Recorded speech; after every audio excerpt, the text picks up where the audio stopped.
India is going to fence the entire stretch of the border it shares with Myanmar. This development was confirmed by Home Minister Amit Shah, who posted online about it, saying the fence will help in facilitating border surveillance.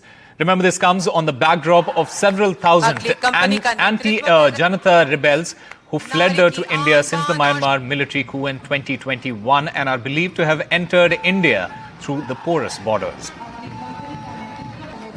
Centre has decided to fence the porous India-Myanmar border, which stretches from Arunachal Pradesh onto Nagaland to Manipur and Mizoram in northeast India. It is a 1600 kilometers plus border. Apart from 10 kilometers in More in Manipur, rest of the border is unfenced, porous, and it is actually a very difficult terrain which is manned by the Assam Rifles on the Indian side. In fact, now Centre is going to prioritize fencing the border. The border will not only be fenced, but there will be tracks made for foot patrol. So trying to make the border fence just in the way the Bangladesh border has been fenced. This is a priority for New Delhi.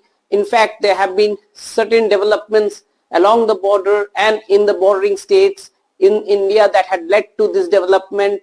The recent trigger is the ethnic violence which started on May 3rd in Manipur last year, where more than 200 people have lost their life. Time and again, Manipur government have written to Centre asking for sealing the border, or fencing the border, and scrapping a unique arrangement that India and neighboring Myanmar has in terms of a free movement regime. Now, what is this free movement regime? This free movement regime actually allows people from both countries to cross over to each other's territory up to 16 kilometers without any travel documents or visa.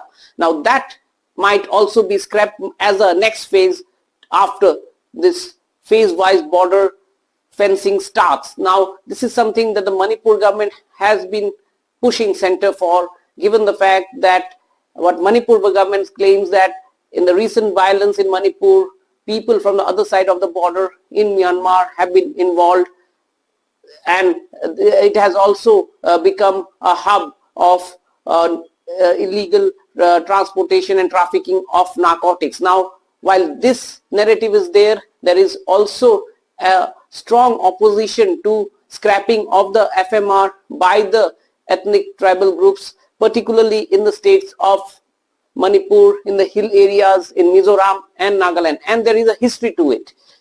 This present day border was an outcome of the Treaty of Yandabu of 1826. Before that, larger part of this part of India, which is known as Northeast India, was under Burmese control, and when the British came, they pushed the Burmese away, and Burma later on became Myanmar. Now, this border was demarcated at that point of time, but you had ethnicities who speak similar languages, who have similar culture, who are from the similar stock, divided by the border.